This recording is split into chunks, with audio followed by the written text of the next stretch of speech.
Hello, I'm here to talk to you about the how useful question that you've been having a go at.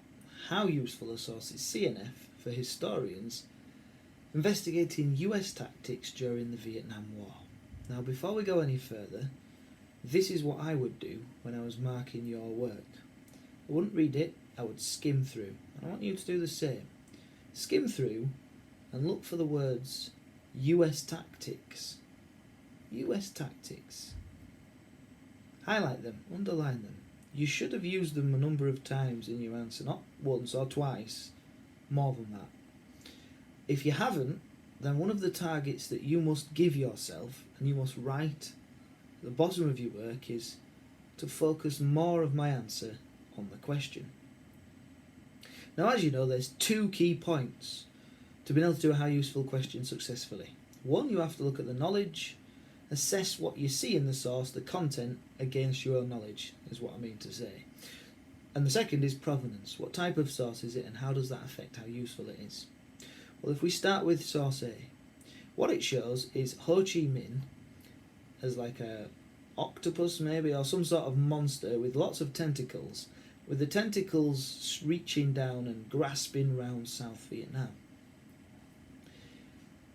What it's telling us, of course, it's got the scissors, the airstrikes, snipping off those tentacles, i.e. getting rid of Ho Chi Minh's grip on South Vietnam. I'm looking at my own knowledge, I'm thinking, oh, and you can also see Ho Chi Minh Trail on one of the tentacles. I don't know from my own knowledge that this relates to US tactics. Well, it's obviously talking about the airstrikes, the bombing of the Ho Chi Minh Trail in Laos and Cambodia, and the bombing of North Vietnam, and generally the bombing of the Ho Chi Minh Trail. It was a standard US tactic. Do I know this happened? Yes, I do. What would I be mentioning to prove this? I'd be mentioning Operation Rolling Thunder. Did you mention Operation Rolling Thunder? If not, that's something you could give yourself as a target to do. Now look at the provenance of this source. It's in a newspaper, it's a cartoon, and it's in 1965. Many people will make the mistake of putting, it's a cartoon, it's exaggerated, it's just for fun, it's not very useful. Well, actually, you'll be wrong. Cartoons reflect public opinion very often, otherwise people wouldn't want to watch them and read them. They are designed to amuse, but they can often give you a good example of what people are thinking at the time. And so it does represent thoughts in America, or at least the prevailing view that the airstrikes were working because the scissors are cutting off the tentacles. And that people were led to believe, at least until the Tet Offensive, that America were winning the war and the tactics were working. Of course, it's not a particularly useful source, because what I know from my own knowledge is the airstrikes didn't stop Ho Chi Minh's grip on the south. The Viet Cong continued to attack in the south and control areas of the south and cause trouble. The Americans never managed to block the Ho Chi Minh Trail. So the idea of cutting the tentacles off is just not right. Now source F. Well, you pick out some quotes. I hope you have picked out some quotes. It's a written source.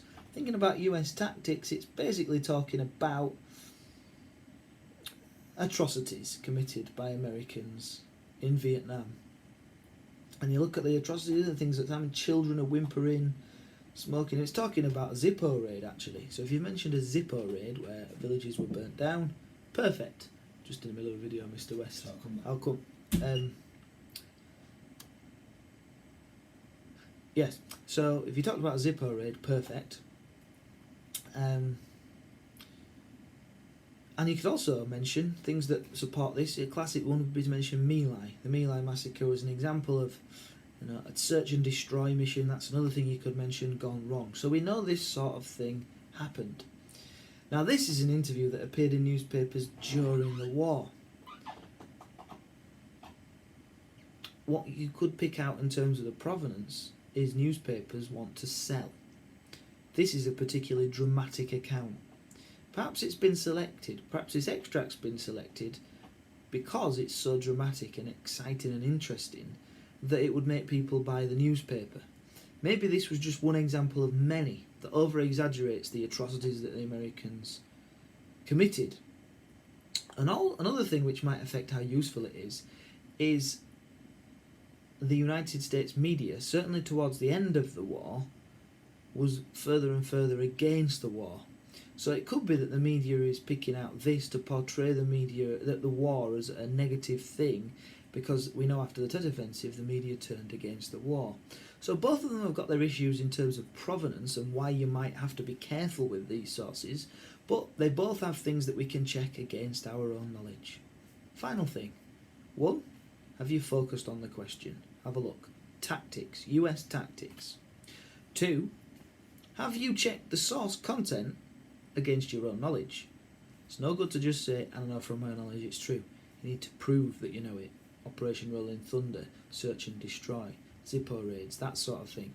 And 3, have you looked at the provenance of the source and why that might affect how useful it is? If you've done all 3 of those things, you're on to a winner. And you can give yourself a little tick, 1, 2, 3. If you're missing any of those, make sure you write those targets in. And well done for having got another tough question.